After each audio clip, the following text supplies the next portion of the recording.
Buenas noches, bienvenidos todos a este nuevo año. Eh, Esperemos que este año sea un año de muchas bendiciones y beneficios para todo el gremio. Como todos ustedes saben, tenemos nuestra actividad mensual el último jueves de cada mes y esta noche pues contamos con la presencia de un gran amigo nuestro durante muchos años que es un excelente expositor. Y vamos a pedirle al doctor, ¿dónde anda este? Al doctor Chofo Espinosa, que da la introducción del doctor Alprado. Chofo, ¿estás por ahí? Chofo.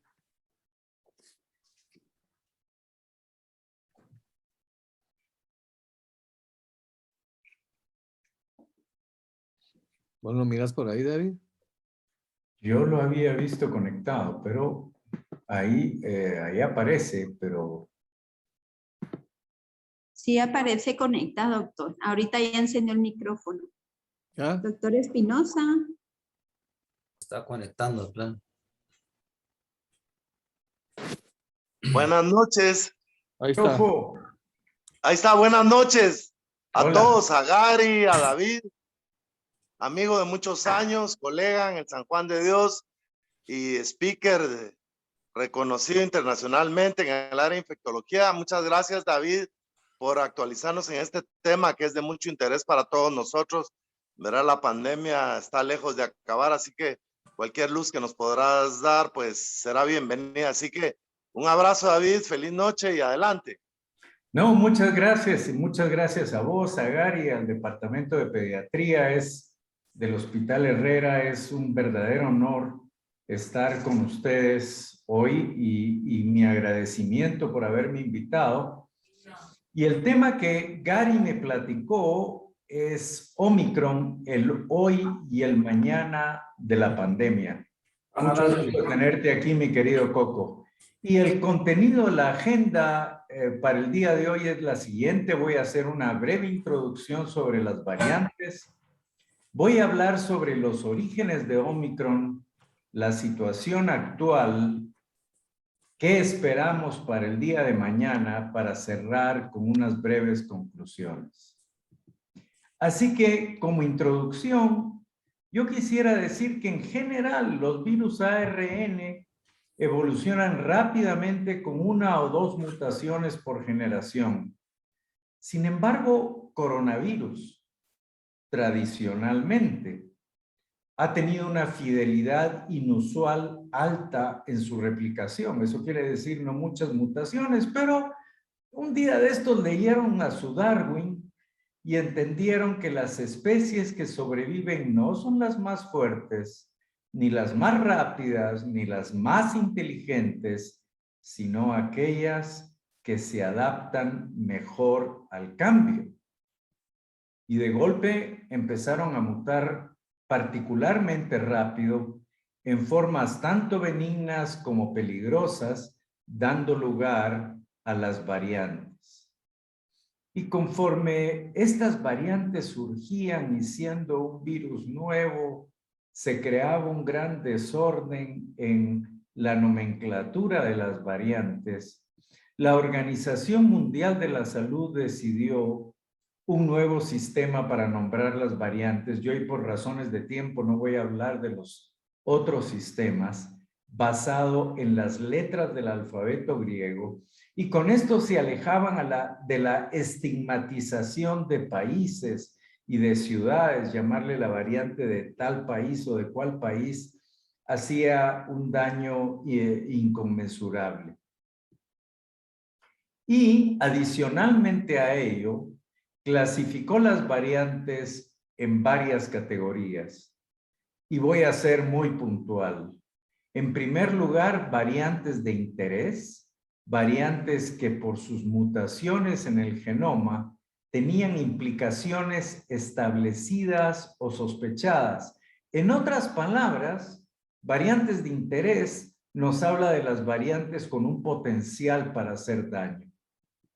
Las de preocupación cumplen la definición de las variantes de interés pero tenemos documentados cambios, por ejemplo, en transmisibilidad o en virulencia. Y más recientemente incorporaron el término variantes bajo vigilancia, BOOM, por sus siglas en inglés, bajo monitorizaje, y ahí incluyeron variaciones en el genoma que pudieran representar un riesgo futuro. Y todo esto es una situación cambiante. Estas son las variantes de preocupación actuales para la Organización Mundial de la Salud. Pero lo que yo quiero puntualizar aquí es cómo cambian de categoría. Por ejemplo, para Delta, era una variante de interés el 4 de abril del 21 y se convirtió de preocupación el 11 de mayo. Omicron ha sido violenta en todo. Era apenas una variante bajo vigilancia el 24 de noviembre y 2 días después era una variante de preocupación. Y en la diapositiva ustedes miran nuevamente las diferentes clasificaciones de variantes y notarán ustedes que de esta larga lista de variantes de interés, solo sobreviven 2. Sobreviven lambda y mu. Y otro aspecto para comprender acá es que no todo el mundo las tiene que clasificar igual. El CDC tiene hoy en día 10 variantes bajo vigilancia. Ya no tiene ninguna de interés y solo tiene 2 de preocupación, que son Delta y Omicron. Muy bien. Nos piden que pongamos el número de colegiado, lo podemos hacer luego. Hablemos ahora de los orígenes de Omicron. ¿Cómo mutó tanto? No es fácil de entender. ¿Cómo fue este evento posible? Hay quienes creen que mutó en un paciente inmunosupreso. Y hay buenas bases para eso porque en los pacientes con inmunodepresión existe una evolución viral rápida que ha sido bien descrita. Y por ejemplo, les pongo una referencia del New England Journal donde un paciente tuvo infección por 152 días y le identificaron cambios en el virus, 34 cambios en el genoma y 12 mutaciones en la proteína S, porque cada vez que se multiplica, que se replica en un huésped podría cambiar. Y las infecciones crónicas, por ejemplo, en un paciente VIH, son un riesgo importante. Pero la otra explicación, y un buen amigo, Heinz Chávez, envió hoy un artículo que yo justo estaba leyendo cuando lo envió. La otra explicación puede ser una zoonosis reversa. Infectamos animales y los animales nos infectan de vuelta. Y la infección por animales, en animales ha sido poco apreciada y epidemiológicamente es muy importante. Les pongo ejemplos. Un tigre en un zoológico sueco desarrolló enfermedad severa. En San Diego decidieron vacunar a felinos y primates y pese a eso tuvieron 3 tigres con infección. En Nebraska 3 leopardos fallecieron. En Bélgica 2 hipopótamos infectaron y todos recordamos la situación en Holanda que condujo a 20,000 bisones o minks, como le dicen algunos, fallecidos y sacrificados. Yo tengo gatos, 2. Y puedo fácilmente imaginarme entre los felinos, esto es muy común, que yo los contagie y ellos me contagien de vuelta.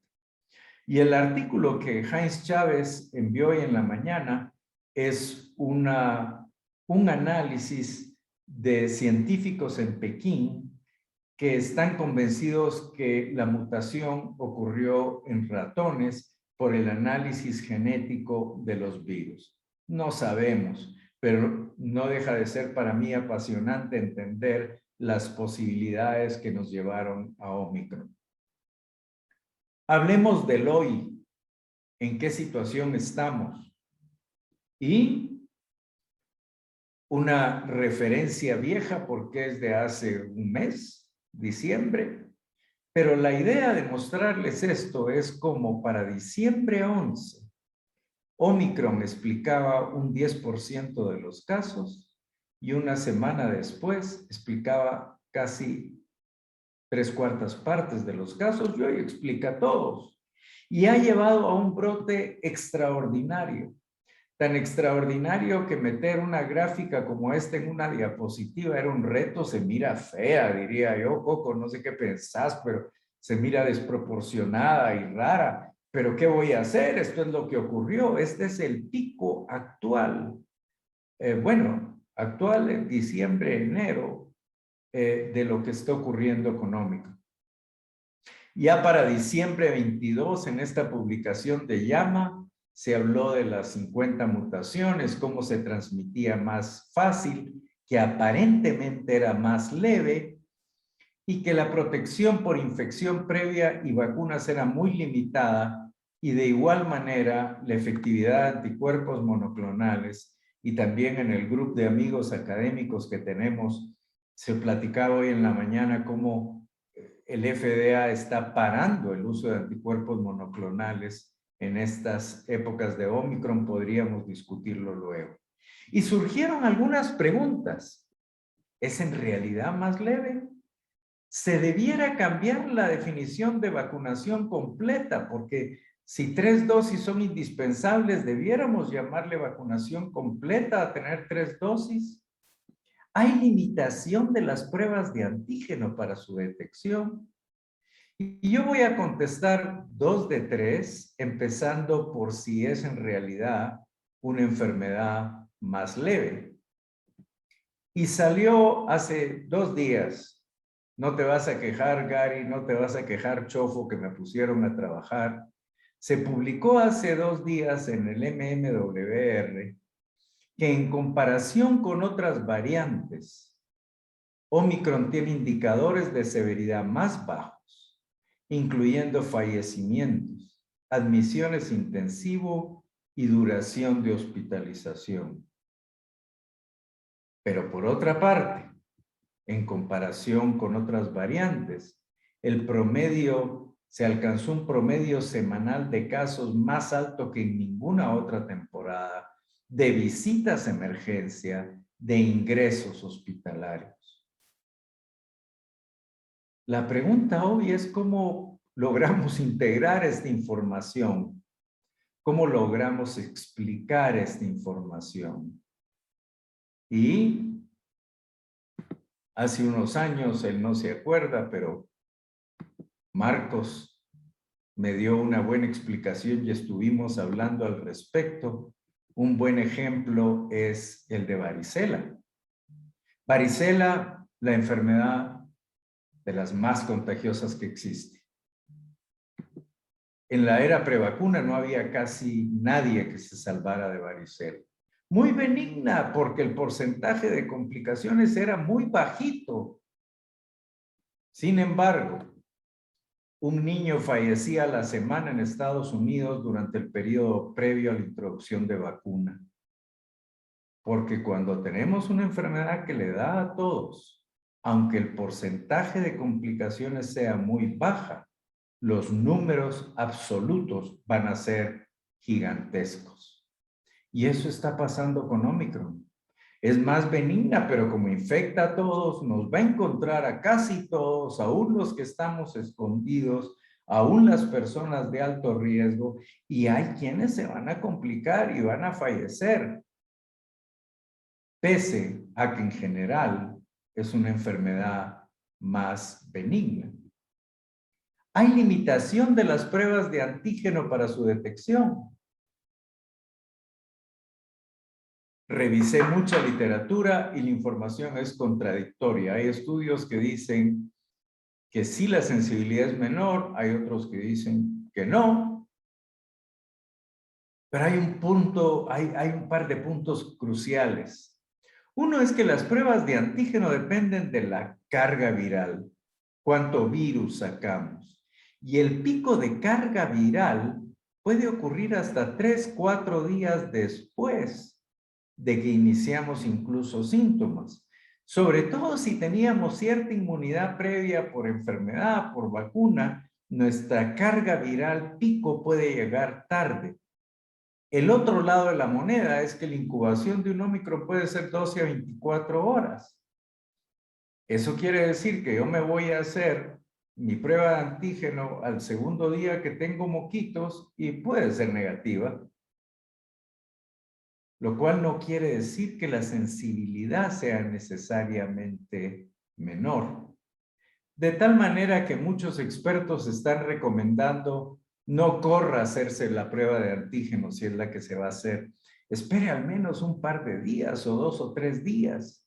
Si es negativa, considere repetirla porque puede ser que no hubiera alcanzado el pico de carga viral o hágase una PCR. Si es positiva, en general, porque hay muchas pruebas malas en el mercado, hay presencia de virus.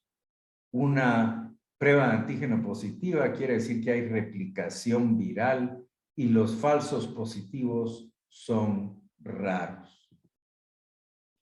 Este es un resumen de la Agencia de Seguridad del Reino Unido que fácilmente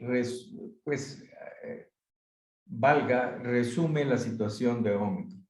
Nos dice que tiene una ventaja de multiplicación y de crecer, pero que no puede ser solo por aumento de transmisibilidad, puede ser también por evasión inmune. La transmisibilidad es transmisible como Delta y probablemente más, pero ellos lo ponen en amarillo porque tanta infección por Ómicron en parte colabora a la evasión inmune, que claramente ocurre. Y la severidad, ellos lo consideran como una reducción de severidad evidente.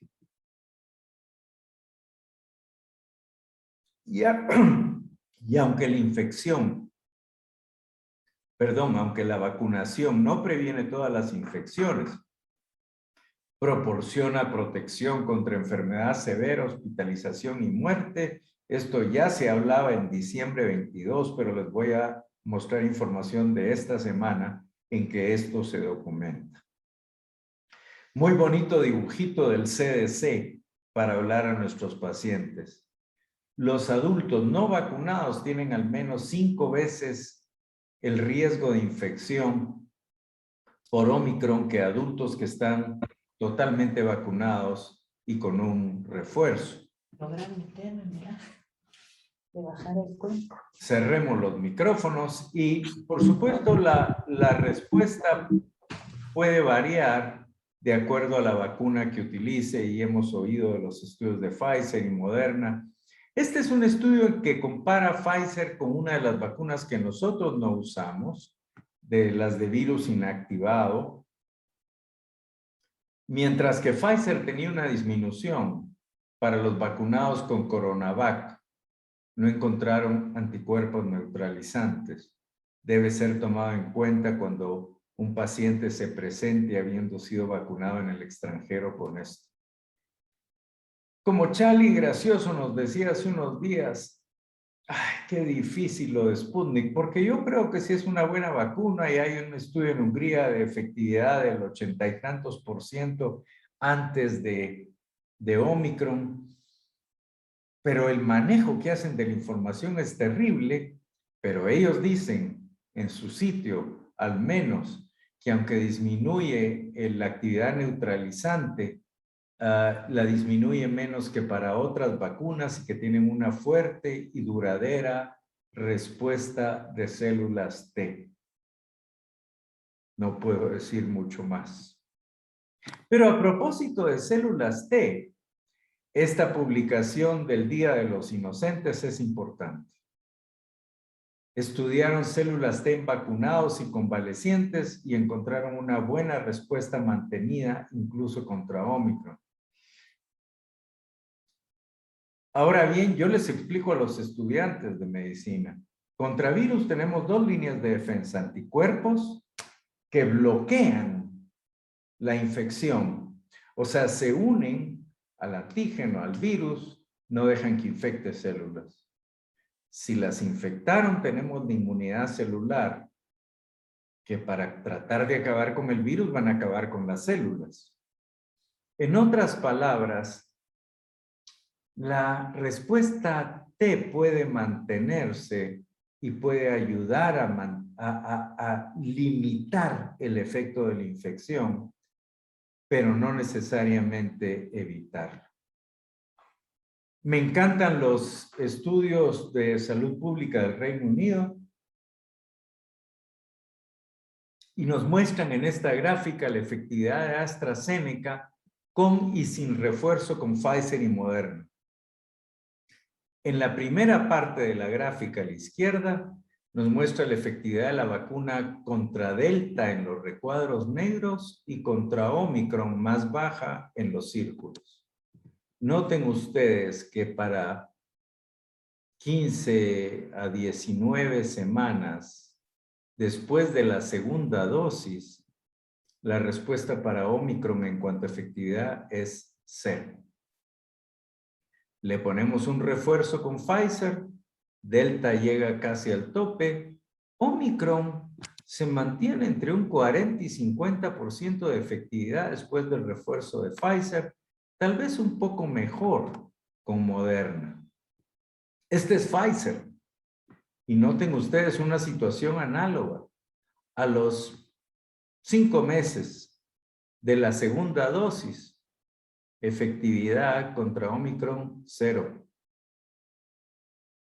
Pongo un refuerzo de Pfizer, llega hasta el techo, igual con Moderna, pero para Omicron más o menos, y cae a unos niveles cerca del 40% después de 10 semanas, pero les voy a mostrar esto. Entonces, esto es algo de lo que nadie nos habla. Todo el mundo nos habla de la maravilla de la tercera dosis. Pero no mucha gente nos habla de que la efectividad de AstraZeneca, 60%, luego del refuerzo, va a caer a 35% después de haberle dado un refuerzo de Pfizer a AstraZeneca y 45% luego Moderna a las 10 semanas, 2 meses y tanto. Cayó a la mitad. Incluso Pfizer, 70% luego de refuerzo con Pfizer, por ejemplo, cae a 45% a las 10 semanas. Moderna, un poquito mejor su conducta. Pero lo que esto nos está diciendo es que aún con refuerzo la inmunidad no es duradera. Y si la presencia de coronavirus continúa, estamos condenados, si esa es la expresión, a refuerzos constantes. Que las vacunas funcionan, siguen funcionando aún con Omicron. Les muestro 2 publicaciones muy recientes de enero 21 en relación a la tercera dosis de vacunas de ARN mensajero. Y esta es una comparación publicada en JAMA de la efectividad de 3 dosis contra no vacunación, 94% Delta, 67% Omicron. Y si se compara la efectividad de 3 versus 2 dosis, 84% Delta, 66% Omicron. Lo quisiéramos mejor. No es, pero funciona. Y esta publicación, también de enero 21 en el MMWR, es crucial. La efectividad de 3 dosis con refuerzo contra hospitalización, 90%. Comparado con 57 de 2 dosis. Visitas emergencia, 82% contra 38% con 2 dosis. Funciona. Y funciona el refuerzo. Claro, para que funcione hay que ponerlas. Y Coco Muralles, que es un hombre extraordinariamente sensible desde el punto de vista social, ha de haber llorado cuando leyó que el Ministerio de Salud tiene 2 meses para aplicar 4.3 millones de dosis que jamás lo van a hacer. Y que la inequidad en vacunación es terrible. Y esto está sacado del tablero COVID del Ministerio de Salud. Y les enfatizo cuántas personas tienen 2 dosis en el departamento de Guatemala comparado con Alta Verapaz. 19% con 2 dosis en Alta Verapaz. ¿Qué pueden esperar? Y mientras tanto las vacunas se vencen. Es doloroso muchas veces nuestro país. Hablemos de otros aspectos importantes de vacunas y Ómicron. En este caso quiero mencionar algunos aspectos del refuerzo de Moderna, y con el refuerzo de 50 microgramos que ha sido aprobado por el FDA, subieron 37 veces la protección contra Ómicron. Con la dosis tradicional de Moderna, la subieron 83 veces. No sé cuántos conocían que en noviembre Moderna se le aprobó el refuerzo con la mitad de la dosis recomendada para vacunación primaria. ¿Qué hace el gobierno de Guatemala? Tampoco estoy seguro, pero por la tembladera que tenía en la madrugada cuando me puse el último refuerzo de Moderna en diciembre, estoy asumiendo que no están usando la dosis aprobada por FDA, sino que están usando la dosis completa para refuerzo. Que desde el punto de vista inmune, probablemente esté bien, pero bueno, la reactogenicidad en Moderna es particularmente alta. Y Moderna, al igual, ustedes saben que Pfizer se le acortó el intervalo de refuerzo a los 5 meses. Eso lo hizo, me parece que finales de diciembre ya lo había hecho para Pfizer. Pero importante, muchos de nosotros o familia fueron a ponerse JJ a Estados Unidos en un momento dado. El refuerzo para JJ no son 5 meses, son 2 meses después que debiéramos vacunarnos. Otras situaciones que han sido recomendadas es que se recomendó el refuerzo para ciertos grupos de edad que consideraríamos pediátricos igual a los 5 meses de la serie inicial, pero también recomendaron otras cosas. Por ejemplo, la tercera dosis a inmunocomprometidos de 5 a 11 años a los 28 días de la segunda dosis. Y con el debido respeto para que los que no lo sabían, no es lo mismo dosis adicional que dosis de refuerzo. Refuerzo es la que le ponen a Gary, a Chofo, a mí, etc. Adicional es la dosis extra que le ponen a inmunocomprometidos como parte del esquema primario. Eso es distinto. Y que se pone normalmente a los 28 días de la segunda dosis. Y la lista de inmunocomprometidos potenciales es importante y de pronto no tenemos que pensar en alguien que tiene un trasplante extraño, pues simplemente alguien con EPOC puede ser considerado dentro de esta categoría en un momento dado. Pero el punto es que es diferente dosis adicional a dosis de refuerzo. Y la vacuna para menores de 5 años ha venido atrasadita, pero Fauci jura que en un mes probablemente la aprueban. El problema que tuvieron es que en niños entre 2 y 4 años, con la dosis que usaron, que era muy pequeñita, de 3 microgramos, no lograron una buena respuesta inmune. Les recuerdo que Pfizer en adultos son 30 microgramos, la dosis pediátrica es de 10, y en chiquititos probaron 3 y no funcionó en algunos. Así que lo que están buscando como aprobación para niños pequeñitos es un esquema probable de 3 dosis, porque 2 no funcionaron. Las cosas no paran. Y en Israel no hablan de 3, hablan de 4 dosis. Hicieron algunos estudios, la mayor parte no está publicado, lo dice el Ministerio de Salud de Israel, etcétera. Pero el punto de ellos es que de la noche a la mañana brincaron a 4 dosis en trabajadores de salud mayores de 60 e inmunosupresos con un intervalo de 4 meses entre el refuerzo o tercera dosis y la cuarta, y llevan 400,000 vacunados, y el ministro de Salud asegura que duplica la protección contra infección y la triplica contra infección seria. Veremos si el resto del planeta adquiere esto. Y no voy a entrar en los detalles del estudio, pero podemos regresar a esta diapositiva después.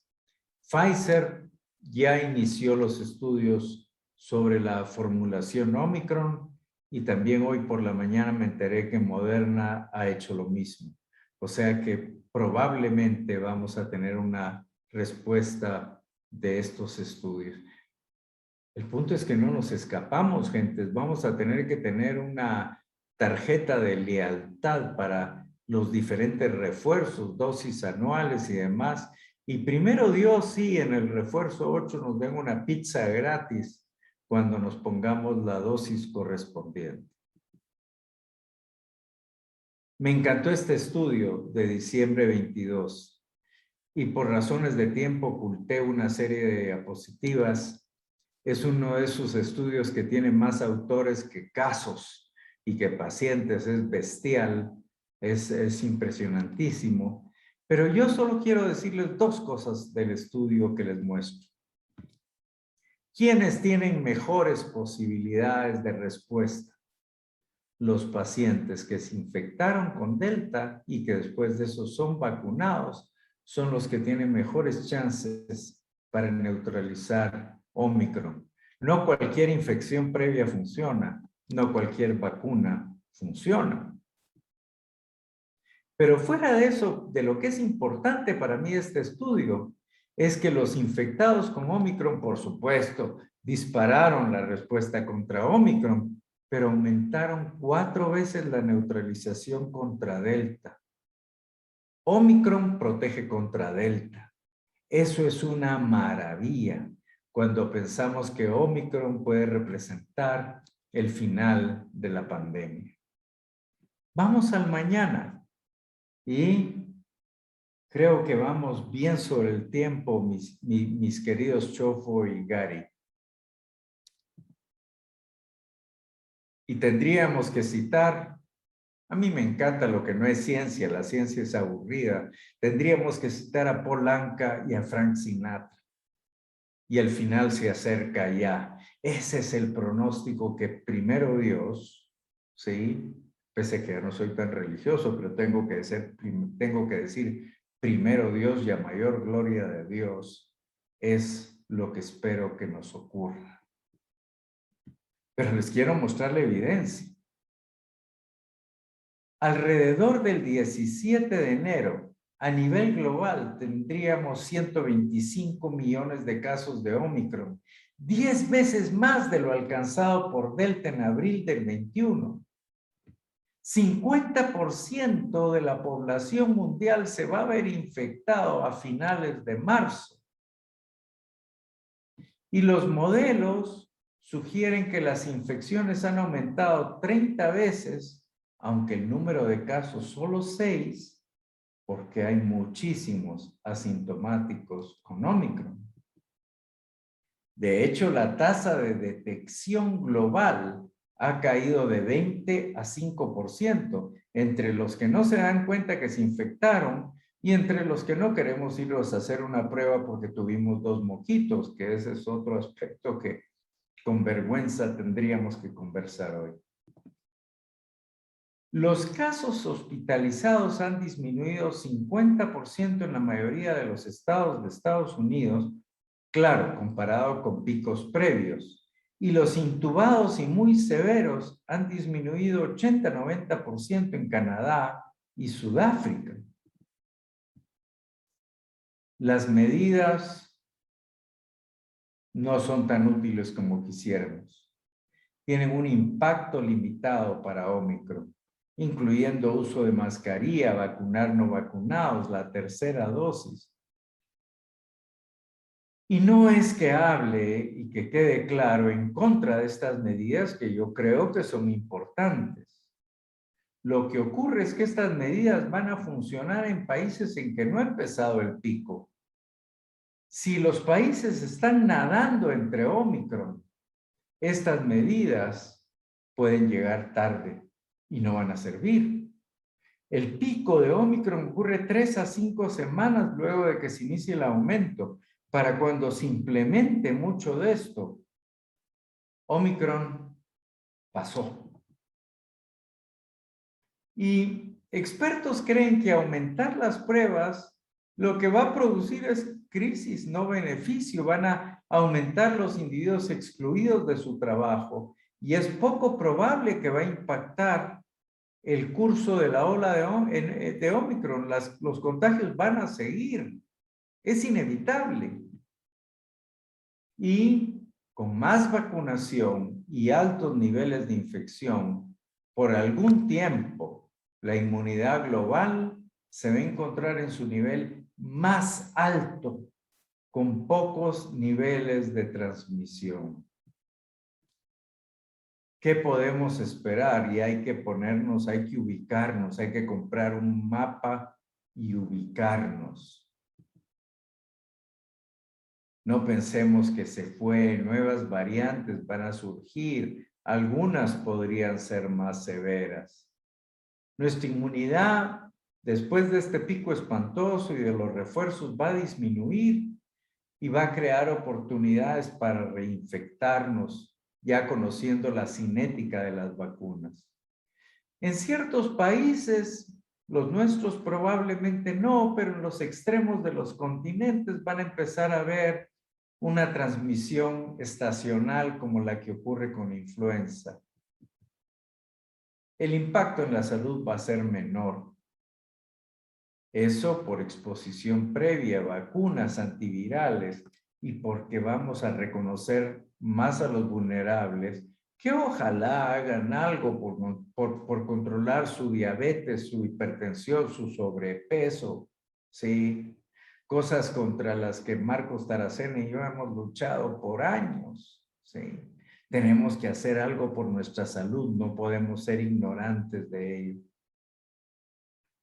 COVID-19 se va a convertir en otra enfermedad recurrente que, claro, los sistemas de salud tendrán que enfrentar. Pero el punto es, gentes, primero Dios nuevamente y a mayor gloria de Dios, la era de medidas extraordinarias va a finalizar.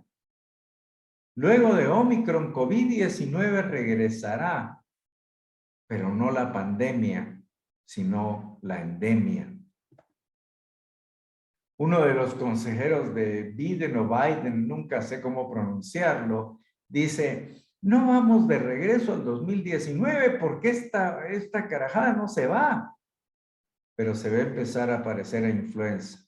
Si te da, te quedaste en la casa, al sentirte mejor vas a usar una mascarilla por unos días, pero vas a la calle. Entonces, como conclusión, con buenísimo tiempo, porque con tanta diapositiva tenía miedo de no hacer unos 40 minutos. Como conclusión quisiera decir que si algo nos ha enseñado la pandemia es que no hay nada permanente, excepto el cambio. Y no hay con tanta información que ha sido generada, tendríamos que decir que el que cree que conoce todas las respuestas es porque no ha hecho todas las preguntas. Y el coronavirus nos ha recordado o ha recordado a los científicos que un académico que ama la comodidad no es apto para ser académico. Coronavirus nos ha desplazado fuera de nuestra área de comodidad y ciertamente la vida comienza, y esto en múltiples aspectos, al final de nuestra zona de confort. Con esto yo termino y, voy a parar el compartir pantalla. Y con esto podemos dar lugar a comentarios, preguntas. José Manuel, mejor comentarios que preguntas. Conozco tu trayectoria académica y me angustia. Porque esta carajada ya no sabe qué hacer. Leo un artículo y salieron 10 el mismo día relacionados con el tema. Es realmente retante. Pero José Manuel Pérez me refería. Así que mejor se hacen comentarios, Perlita, Calvin, amigos que están con nosotros hoy. Pero escucho y haré lo mejor si viene alguna pregunta para mí y que pudiera ser retante.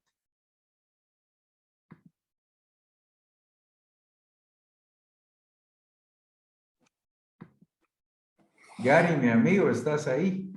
Aquí estoy, aquí estoy.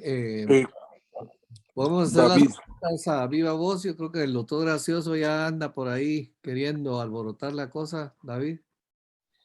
La maravilla es que Carlos puede hacer la pregunta y contestarla, así que súper no, bienvenida.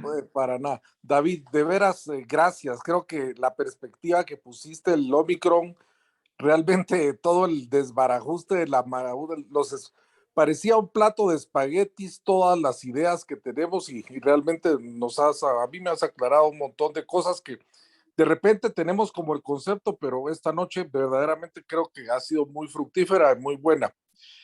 Gracias, Chele. Y yo te quiero preguntar cuál es tu impresión de que los medicamentos van a hacer alguna diferencia o nunca para el tiempo que esto pase y sobre todo para un país como Guatemala. Lo que pasa es que nosotros vivimos en otro mundo fuera de la realidad nacional, pero muchos de los que estamos en Guatemala, pues posiblemente sí tengamos, pero ¿van a tener algún impacto o va a ser mínimo? ¿Cuál es tu impresión de eso? Gracias. Gracias, Charlie. Y yo diría que poco o ninguno. Pero déjame elaborar un poco esa respuesta. Tengo diapositivas de respaldo si alguien quiere hablar de antivirales, de anticuerpos monoclonales, etcétera. Pero en general, lo que ocurre es que ese tipo de medicamentos está fuera de nuestro alcance. Anticuerpos monoclonales están siendo vedados, prácticamente prohibidos por la FDA, y la FDA tiene hoy en día 2 nuevos antivirales orales aprobados para manejo ambulatorio que yo creo que sí van a hacer una diferencia en aquellos países que tienen el potencial económico para manejar desde un punto de vista ideal la endemia o pandemia, como uno le quiera llamar. Anticuerpos van de salida, antivirales van de entrada, pero no creo que en Guatemala, Chali. En Guatemala vamos a seguir con antiinflamatorios no esteroideos, aún en los pacientes de riesgo, y si tenemos suerte, tal vez vamos a usar esteroides y remdesivir en pacientes severamente enfermos hospitalizados. Entonces, creo que este tipo de medidas de nuevos anticuerpos, preexposición, medicamentos antivirales, pueden cambiar el curso de algunas personas específicas en países del primer mundo, pero que no van a tener un impacto para nosotros. En nosotros lo que va a tener un impacto es o vacunación en forma limitada o inmunidad de rebaño debido a infección.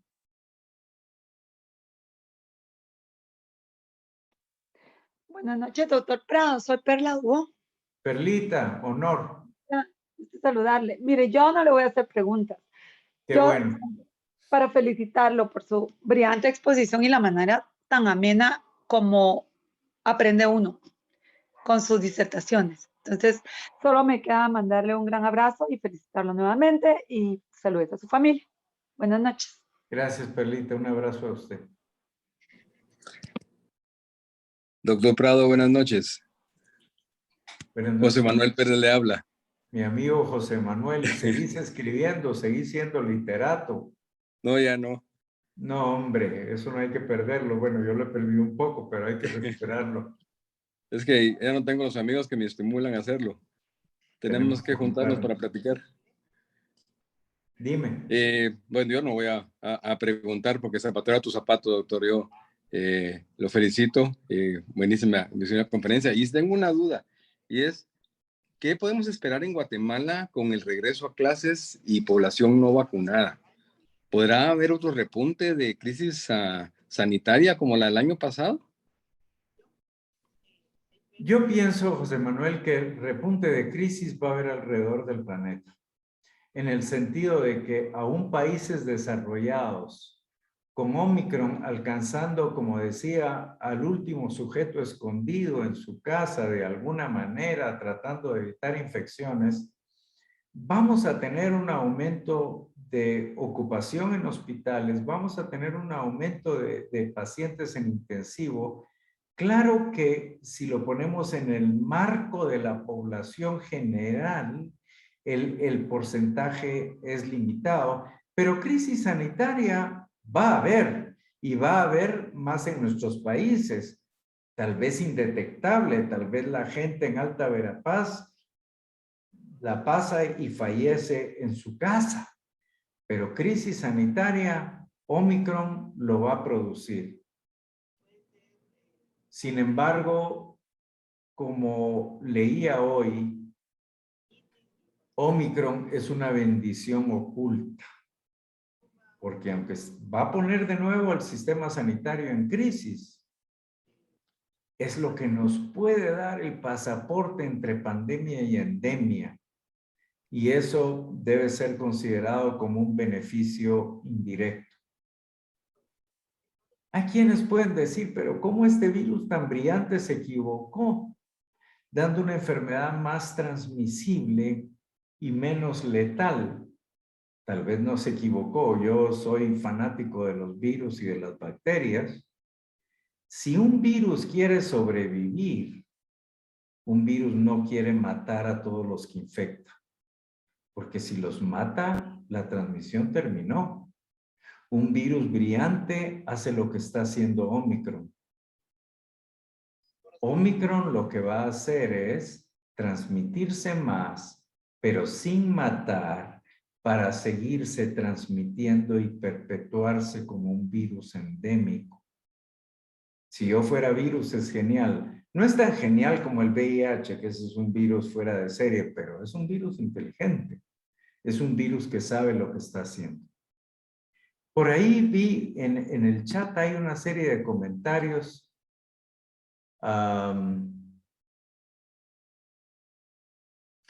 Hablan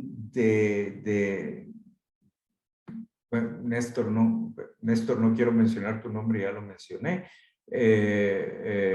¿Por qué tener miedo si los casos son leves? Se alcanza inmunidad de rebaño. Yo particularmente no estoy temeroso de Omicron. Soy un hombre enfermamente vacunado mentalmente y tengo un estado de salud extraordinario, a mayor gloria de Dios de nuevo. Yo no tengo miedo de Omicron. Pero sí estoy de acuerdo con el comentario de algunos amigos en un chat que tenemos de gente científica. Dice, pero es que no le perdamos el respeto, que hay gente que se muere. Y eso es correcto. O sea, si yo soy obeso, diabético, hipertenso, de alto riesgo, yo me puedo morir. Yo no le tengo miedo a Omicron, pero otra gente se puede morir. Entonces, hay que poner las circunstancias en hay que poner las circunstancias individuales en la perspectiva personal apropiada. Muy David, bien. David, Marito, gusto de saludarte, ¿qué dice la República Hermana de Shela? independiente. Mira vos, Independiente. Son este, peligrosos los quesaltecos, ¿o no? mira David, Sí, bueno. digamos, a ver si termino de elaborar la idea que te quiero transmitir y que vos hagas el comentario. Esta pandemia nos ha venido a reforzar una serie de recomendaciones que nosotros, especialmente como pediatras, manejamos en todo lo que es salud preventiva. Somos aficionados a la vacunación y entonces alguna vez alguien que vos conociste me decía, es que ustedes los pediatras creen que todo se cura con vacunas, pero y nosotros somos felices de todas las enfermedades, por ejemplo, que ya no vemos. Claro. Punto es que, por ejemplo, era una situación normal ver a cualquier individuo en cualquier lugar cursando con una influenza como que fuera un catarro y compartiéndola a todo el mundo.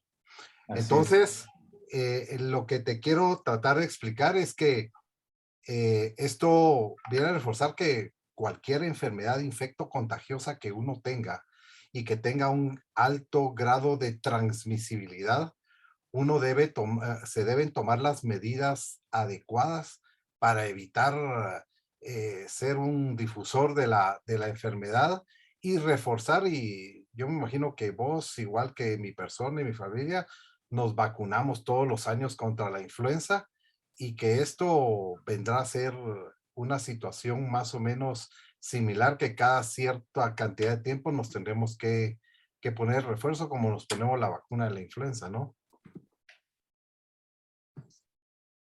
A ver si te entendí. Yo creo que en ese camino vamos. Yo creo que en el camino que vamos es que la pandemia va a terminar, pero SARS-CoV-2 no va a terminar.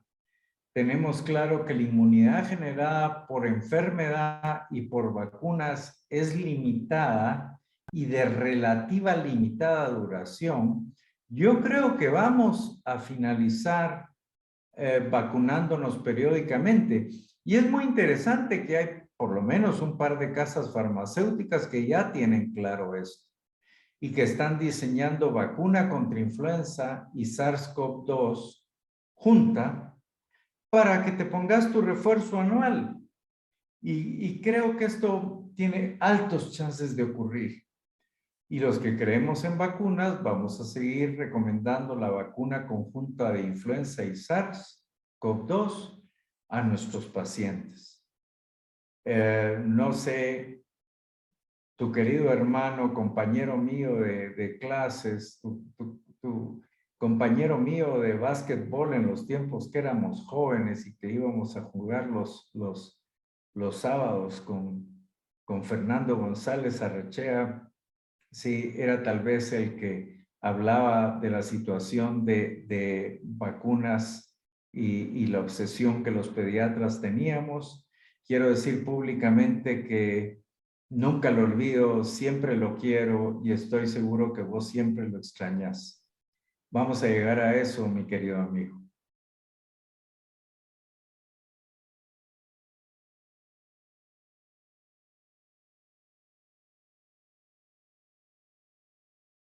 No sé si hay algún otro comentario o pregunta. Bueno, mi querido amigo, solo quiero finalizar esta actividad. Primero, felicitándote porque nos diste un panorama más o menos más amplio de cómo va a evolucionar esto. La verdad que todos estamos pues esperanzados que como decís vos, esto se vuelva una situación en la cual con una vacunita al año por lo menos vamos a reforzar un poquito nuestro sistema inmune y tal vez evitar que nos dé las formas severas de COVID-19. Así que felicitaciones, mi querido amigo, como siempre, por nuestras utilizaciones tan fáciles de entender y Te queremos mucho y esperamos que más adelante podamos tener un update, no cada semana, sino que por lo menos tal vez cada 6 meses de lo que está pasando, porque como dijiste, cada semana, cada día salen cosas diferentes, así que tenerlo por seguro te volveremos a invitar. Muchas gracias, mi querido Gary.